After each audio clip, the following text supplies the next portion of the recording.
بسم اللہ الرحمن الرحیم۔ السلام علیکم۔ اماں عائشہ رضی اللہ عنہا کی رخصتی۔ اسی سال یعنی 2 ہجری میں 2 اہم شادیاں ہوئی۔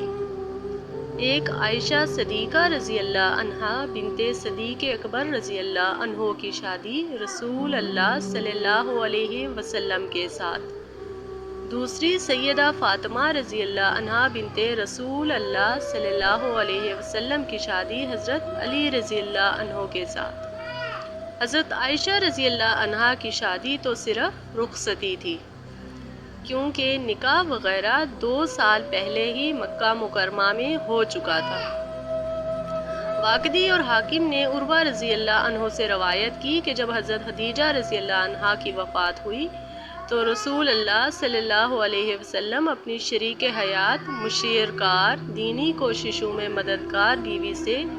جدائی ہو جانے پر کافی رنجیدہ تھے۔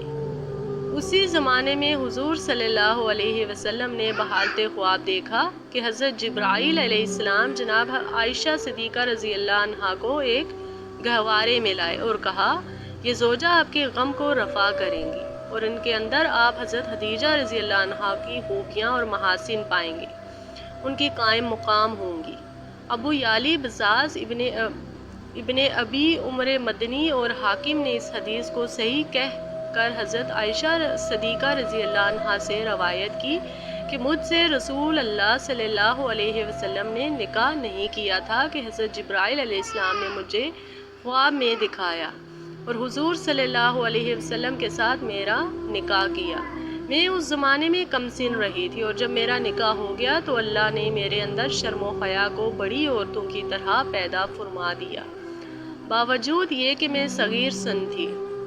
اماں عائشہ رضی اللہ عنہا کا آپ سے نکاح اس طرح ہوا کہ حولہ رضی اللہ نامی صحابیہ یہ رشتہ لے کر ابو بکر صدیق رضی اللہ کے گھر گئی اور ان کی اہلیہ رومان رضی اللہ سے ملی اور خیر و عافیت دریافت کرنے کے لیے بولی، کیسی خیر و برکت سے اللہ نے تمہیں نوازا ہے؟ رومان رضی اللہ حیرت سے وہ کیا ہے؟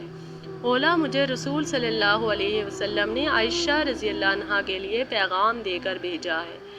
رومان، ان کے والد آ جائیں تو پھر ان سے بات کر کے جواب دوں گی۔ حولہ روانہ ہو گئی۔ ابو بکر گھر تشریف لائے اور رومان نے ان سے بات کا تذکرہ کیا اور حولہ کہہ گئی تھی تو انہوں نے کہا، عائشہ تو ان کی بھتیجی ہے، کیا وہ ان کے لیے جائز ہے؟ حولہ کو جب یہ بات بتائی گئی تو وہ محمد صلی اللہ علیہ وسلم کے پاس گئیں اور آپ سے دریافت کیا، جس پر آپ صلی اللہ علیہ وسلم نے فرمایا، ان سے کہو تم میرے دینی بھائی ہو، تمہاری بیٹی میرے لیے جائز ہے۔ حولہ نے جب یہ جواب ابو بکر کو سنایا تو انہوں نے چند روز کی مہلت مانگی اور کہا، کچھ دن انتظار کرو۔ حولہ اس وقت تو خاموش رہی، لیکن جب ابو بکر باہر تشریف لے گئے تو انہوں نے رومان سے پوچھا، اس میں انتظار کی کیا ضرورت ہے؟ رومان، دراصل بات یہ ہے کہ کچھ عرصہ پہلے مطعم بن عدی نے اپنے بیٹے کے لیے عائشہ کو مانگا تھا اور خدا کی قسم ابو بکر اہلیہ نے کبھی کسی سے وعدہ کر کے اس کی خلاف ورزی نہیں کی ہے، اس لیے جب تک یہ الجھن دور نہیں ہو جاتی انتظار کرنا پڑے گا۔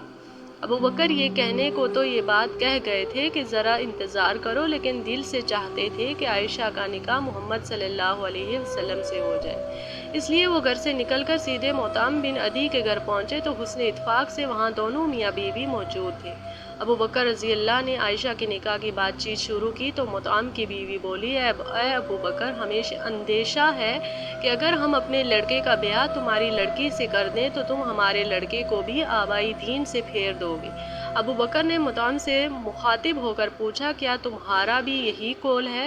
جو یہ کہہ رہی ہے؟ مطعم نے کہا، وہ تو یہی کہتی ہے اور میں اسے ٹھیک سمجھتا ہوں۔ یہ جواب سن کر ابو بکر رضی اللہ واپس اپنے گھر آ گئے۔ اللہ نے انہیں اس الجھن سے نجات دے دی تھی۔ حولہ کو بتا دیا گیا کہ ابو بکر رضی اللہ ہیں اور محمد صلی اللہ علیہ وسلم کو ان کے ہاں لے آئی اور حضرت ابو بکر رضی اللہ نے اپنی بیٹی عائشہ کا نکاح آپ صلی اللہ علیہ وسلم سے کر دیا۔ نکاح کے وقت عائشہ 9 سال کی تھی۔ نکاح جب شوال ماہ بعثت میں مکہ معظمہ میں ہوا اور رخصتی شوال سے ہجرت میں مدینہ میں ہوئی۔ محمد صلی اللہ علیہ وسلم نے عائشہ سے فرمایا تھا، میں 3 شب تجھے خواب میں اس طرح دیکھتا رہا کہ ایک فرشتہ خریر سفید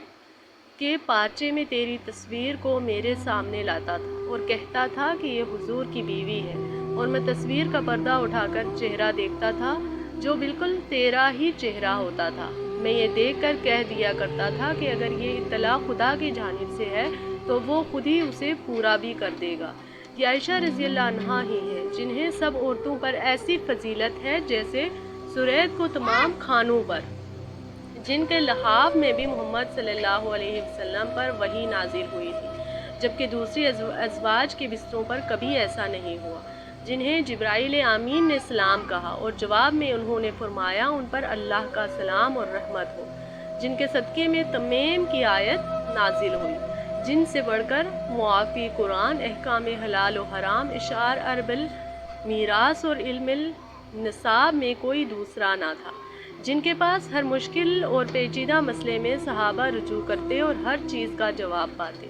جنہوں نے ایک روز میں 70,000 درہم رائے خدا میں خیرات کر دیے، جبکہ خود ان کے جسم پر پیوند لگا ہوا کرتا تھا،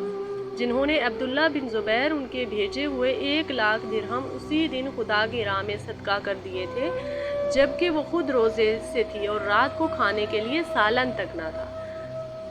جو تفقہ انہوں نے دین میں حاصل کیا، جو تبلیغ انہوں نے امت کو فرمائی، علم نبوت کی اشاعت میں جو مساعی انہوں نے کی اور جو علمی فوائد انہوں نے فرزندان امت کو پہنچائے، وہ ایسا اجر ہے جو امہات المومنین میں سے کسی دوسری کو حاصل نہیں ہوا، جن سے سب سے زیادہ حدیث مروی ہیں، یعنی 2,210، جنہوں نے غزوہ احد میں کندھوں پر مشق اٹھا کر مجاہدوں اور زخمیوں کو پانی پلایا، جن کی اوڑھنی کو غزوہ بدر میں پرچم بنایا گیا، اور جن نشان کے تحت ملائکہ نے خدمت اسلام ادا کی، اور جس نشان پر اللہ کی اولین نصرت و فتح نازل ہوئی، جو فرمایا کرتی تھی نبی صلی اللہ علیہ وسلم نے میرے گھر میں میری نوبت میں میرے سینے اور گلے کے درمیان وفات پائی، اور آخر میں اللہ نے میرے لعاب کو ان حضرت صلی اللہ علیہ وسلم کے ساتھ ملا دیا، اور اس طرح کہ میرے بھائی عبد الرحمن مسواک لے کر آئے، رسول اللہ صلی اللہ علیہ وسلم کو ضعف تھا، یہ دیکھ کر ان حضرت صلی اللہ علیہ وسلم مسواک فرمانا چاہتے ہیں، میں نے یہ مسواک اپنے منہ میں لے کر نظم کی اور ان حضرت صلی اللہ علیہ وسلم کو مسواک کرا دی، جن کے حجرے میں محمد صلی اللہ علیہ وسلم کا انتقال ہوا، جن کا حجرہ روضہ اقدس بنا۔ امت کی اس خیر و برکت اور درجات عالیہ والی ماں پر لاکھوں سلام ہو۔